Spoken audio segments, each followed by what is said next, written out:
எல்லாருக்கும் வணக்கமுங்க. பஞ்சை சித்தர் குழந்தை டாக்டர் நடராஜன் பேசுகிறேங்க.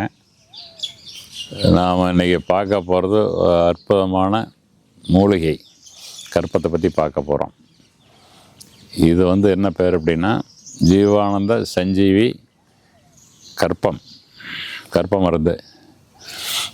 இதில் என்னென்ன சேர்ந்துருக்குதுன்னா காயல்ப மூலிகள் நிறையா இருக்குது. அதனுடைய விதைகளை சேர்த்துருக்குறோம். இலையில விட விதைகளுக்கு இது அதனுடைய சக்தி வீரியம் அதிகம், பவர் அதிகம். அந்த விதையெல்லாம் எடுத்து அதெல்லாம் சுற்றி பண்ணி அதெல்லாம் இலவரப்பாக வறுத்து பவுடர் பண்ணி வச்சுருக்கிறோம். நம்ம காபித்தூள் மாதிரி வச்சுருக்கோம்னு வச்சுங்களேன்.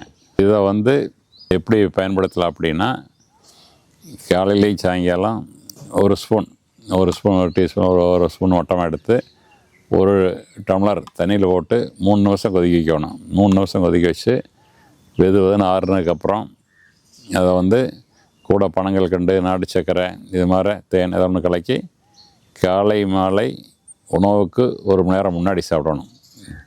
முன்னாடி சாப்பிட்டோம்னா ரொம்ப நல்லாயிருக்கும். இதை எதுக்காக சாப்பிடணும்னா ஆரோக்கியத்துக்கு எல்லாத்துக்கும் சாப்பிட்லாம். டீ காப்பி நிறையா குடிச்சு பழனவங்களுக்கு அதுக்கு பல இதை சாப்பிட்லாம். இது உடல்லையும் வேலை செய்யுது, மனசுலேயும் வேலை செய்யுது. 2 அமர் செஞ்சு மாதிரி 2 தினசாக வேலை செய்யுது. அதனால் இதை அப்படி சாப்பிட்டு வந்தோம்னா இதில் என்னென்ன பலன்கள் கிடைக்குன்னு பார்க்கலாம். இதில் முதல்ல என்ன பண்ணுது அப்படின்னா, உடல் சம்மந்தப்பட்ட வலிகள், இடுப்பு வலி, கழுத்து வலி, மூட்டு வலி, இது மாதிரி பல விதமான வலிகள், முட்டி தேய்மானத்தை தவிர இதில் மற்ற வலிகள்லாம் கை வலி கால் வலிகள்னு சொல்கிறாங்கல்ல, பல விதமான வலிகள் அதெல்லாம் நின்று போயிடும், குறைஞ்சி போயிடும். அப்புறம் அடுத்தது செரிமானம் சரியாக இருக்காது. செரிமானம்னா புளியாக போகிறோம், வாய் பிரச்சனை இருக்கும், போகாது, காற்று பிரியாது, அதெல்லாம் சரியாயிடும். அப்புறம் உடல் இது என்ன பண்ணுது அப்படின்னா, கண் பார்வை பளிச்சுன்னு இருக்கும். கண் பார்வை நல்லா தெளிவாக இருக்கும், கண் ஆரோக்கியமாக இருக்கும். கண்ணில் கண்ணீர் வர்றது, கண் சூடு இதெல்லாமே குறைஞ்சி கண் குளிர்ச்சியாக இருக்கும், நல்லாயிருக்கும். கண்ணுக்கு ரொம்ப நல்லது. அப்புறம் இது வேறு என்ன பண்ணுது அப்படின்னா, உங்களுக்கு இது தாது நட்டம், கல்லடப்பு, கிட்னியில் கல்லுகள்லாம் வர்றது அதையெல்லாம் தடுக்குது. அது ஒன்று. அப்புறம் ஜீரணம் நல்லாவும், தூக்கம் நல்லா வரும். எப்படி அப்படின்னா, மனசில் இருக்கக்கூடிய பயங்கள், மன அழுத்தம், அப்புறம் டென்ஷனு, அப்புறம் இது மாதிரி கவலைகள், மனசில் இருக்கிற நிறைய கவலைகள், இது மாதிரி ஏகப்பட்ட விஷயத்தை இது அந்த விஷயத்தையெல்லாம் சுத்தம் பண்ணுது, கிளியர் பண்ணுது. அதாவது மனசுடைய மன அடுக்கெல்லாம் நீக்கி மனசை தளர்த்துது.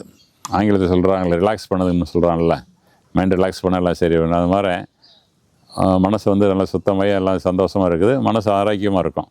என்ன காரணம்னா, மனம் அல்லது மன அழுத்தம் மற்ற எந்த பிரச்சனையும் மனசு எப்போவுமே ஒரு ஆனந்தமாக இருக்கும், சந்தோஷமாக இருக்கும். மனசு ஆனந்தமாக இருந்தால் வாழ்க்கை ஆனந்தமாக இருக்கும்.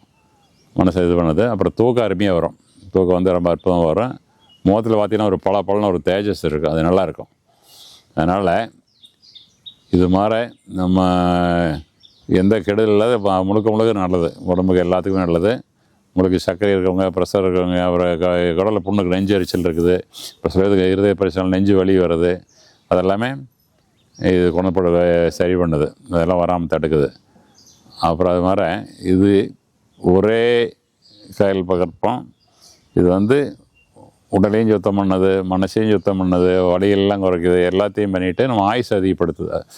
எந்த மருந்து எந்த நம்ம சாப்பிடக்கூடிய இது ஆயுசு அதிகப்படுத்துது. அதுக்கு பேர் கற்பம். இது காயகல்பம். காயம்னா உடல், இந்த உடலை கற்பமாக்குறது. ஆயுள் அதிகப்படுத்தணும்னு வச்சுங்களேன். இப்போ சாமையான இருக்க முடியாது. நமக்கு 120 ஆண்டுகள் நம்ம பிரம்ம படைக்கிற போது டிசைன் பண்ணது 120 ஆண்டுகளுக்காக டிசைன் பண்ணியிருக்காங்க. ஒரு கார் டிசைன் பண்ணோன்னா இந்த கார் 5 லட்சம் கிலோமீட்டர் ஓடும். வாரண்ட்டி கொடுப்போம், 5 லட்சம் வாரண்ட்டி கொடுக்கலாம்ல, அந்தளவுக்கு ஓடும். சில கார் 1 லட்சம் 2 லட்சம் தான் ஓடும். அது மாதிரி ஒன்றுக்கு ஒரு ஆயுள் காலம் இருக்குது. அது மாதிரி பிரம்ம படைச்ச 120 வயசு ஆண்டுகள் நம்ம இருக்க முடியலனாலும் 100 ஆண்டுகள் தாராளமாக இருக்கலாம். நம்ம தவறான பழக்க வழக்கினாலும் மன அமைதியின்மையாலும் தான் நமக்கு எல்லா வியாதியும் வருது. அதனால் இது பெரியவங்களுக்கு ரொம்ப நல்லாயிருக்கும். குழந்தைகளுக்கு ஒரு சும்மா 1/2 ஸ்பூன் போட்டால் போதும். ஒரு டம்ளர் தண்ணியில் போட்டு கொதிக்க வச்சு அப்புறம் பனங்கிழங்கு நாட்டு சக்கரெல்லாம் போட்டு ஆற்றி குடிக்கலாம். அது மாதிரி குடித்தோம்னா குழந்தைய வந்து சுறுசுறுப்பாக இருப்பாங்க, பசி நல்லாவும், அந்த ஞாபக சக்தி அதிகமாகும். அப்புறம் நோய்கள் வராது, நோய் எதிர்ப்பாற்றல் அதிகமாகிடும். சளி பிடிக்கிறது, காய்ச்சல் வர்றது, சின்ன சின்ன வியாதிகள் வராது. குழந்தைய வந்து ஞாபக சக்தியில் அதிகமாகறனால அதிகமாக மார்க் வாங்குவாங்க, நல்லா படிப்பாங்க. ஒரு 10 தடவை படித்தா மனப்பாடம் ஆகுது, 2 தடவை படித்தா மனப்பாடாயிரும். அந்த அளவுக்கு வந்து வேலை செய்யுது. அதனால் வந்து பெரியவங்களுக்கும் நல்லாயிருக்கும், குழந்தைகளுக்கும் அதோட நல்லாயிருக்கும். அப்புறம் ரொம்ப வயசானவங்களுக்கும் அவங்களுக்கும் நல்லாயிருக்கும். வயசானவங்களுக்கு வந்து 3 பிரச்சனை இருக்குங்க. வயசானவங்களுக்கு என்ன பிரச்சனை, 3 பிரச்சனை அப்படின்னா, 1 பசி ஆகாது, 2வது மலச்சிக்கல் இருக்குது, 3வது தூக்கம் வராது. வயசாக செரிமானம் குறைஞ்சவர் பசி, இதை கொடுத்தா செரிமானம் நல்லாவும் பசி நல்லாவும். அப்புறம் மலச்சிக்கல்லாம் போயிடும். இதெல்லாம் சாப்பிட்டு இயற்கையாக பண்ணுறது மலச்சிக்கல் போயிடும். அப்புறம் தூக்கம் நல்லா வரும், இந்த மன அமைதியை தூக்கம் நல்லா வரும். இது வந்து இது பெரிய வரம் ரொம்ப வயசானவங்களுக்கு. அவங்களுக்கு இது டீ காஃபி எல்லாம் சாப்பிட்லாம். டீ காஃபி சாப்பிட்றது என்ன ஆகுது அப்படின்னா, ஆங்கில மருந்து மாதிரியே தூண்டி விடுது, நரம்பு மண்டலத்தை தூண்டிவிட்டு இதாகுது. காலப்போக்கில் தலைவலியெல்லாம் வரும், நரம்பு தளர்ச்சியாகும். காஃபி டீயில் அடுத்து என்ன பண்ணுதுன்னா, உடலில் இருக்கக்கூடிய இறப்பையில் இருக்கக்கூடிய ஸ்டமக்கில் இருக்கிறதெல்லாம் தூண்டி விட்டு ஆசிட் அதிகமாக சுரக்குது, ஹைப்ரோசிட்டிப்பாங்க. ஆசிட் அதிகமாக சொன்னாவே குடல் புண்ணு உண்டாயிரும். கேஸ்ட்ரிக் அல்சர்னு ஆங்கிலத்தில் சொல்கிறாங்களா, அந்த குடல் புண்ணு அதிகமாக உண்டாயிரும். வயிறு எரியுது, நெஞ்செரியுது, அப்புறம் ஒரு கட்டத்தில் ரொம்ப அதிகமாயிரும். ஒரு நாளைக்கு நிறைய பேர் பார்த்தீங்கன்னா குறைஞ்சபட்சம் 7-8 டீலேருந்து ஒரு நாளைக்கு 10-15 அடை சாப்பிட்றாங்க. பெரிய ஆளுகள்லாம் பார்த்தீங்கன்னா, நாங்கள் தொழில் செய்கிறவங்க, கஸ்டமர்ஸ் வர்றாங்க, அவங்களுக்கு ஒரு காப்பி வாங்கி கொடுத்து நாங்களும் ஒரு காப்பி குடிக்கிறோன்னா, ஒருத்தர் வந்து வெயிட்டு இப்போ அதிகமாக ஏறிட்டு 100 கிலோ வந்துட்டார்.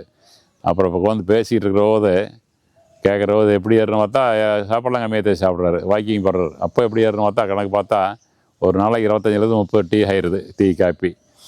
ஒவ்வொரு காப்பி டீலையும் பால் சேருது, சர்க்கரை சேருது, அப்போ கொழுப்பு கலோரிஸ் எல்லாமே அதிகமாகிடுது. அப்போ வெயிட் ஏறாமல் என்ன ஒன்று. அப்புறம் புரிய வச்சதுக்கப்புறம் அப்புறம் வரவங்களுக்கெல்லாம் டீ காய்ப்பெல்லாம் ஜூஸு மற்றதெல்லாம் மாற்றி கொடுக்க ஆரம்பிச்சிட்டாரு. அப்புறம் நம்ம மருந்து இந்த மருந்தை கொடுக்க முடி எல்லாத்துக்கும் இதே கொடுத்து விரைஞ்சு சாப்பிட ஆரம்பிச்சிட்டாரு. அப்புறம் அதுக்கப்புறம் பார்த்தா வெயிட் ஏறல. ஆனால் இது 2 தடவை சாப்பிட்ட போது மாரி பணம் மூணு சாப்பிட்ட அதிகமாக வேண்டியதில்லை. அது மாதிரி பழக்கத்தை மாற்றினா எல்லாம் சரியாக போயிடும். அதனால் இந்த காயல்ப மருந்து சாப்பிட்டிங்கன்னா ஆயுள் உறுதி, ஆரோக்கியம் உறுதி. குழந்தைகளுக்கு வந்து அவங்களுடைய உடல்நலமும் மூளை வளர்ச்சியும் நல்லாயிருக்கும். அதனால் அதை பயன்படுத்தி நீங்கள் எல்லோரும் பயன்பெறுமாறு வேண்டிக் கொள்கிறேன். நன்றி, வணக்கம்.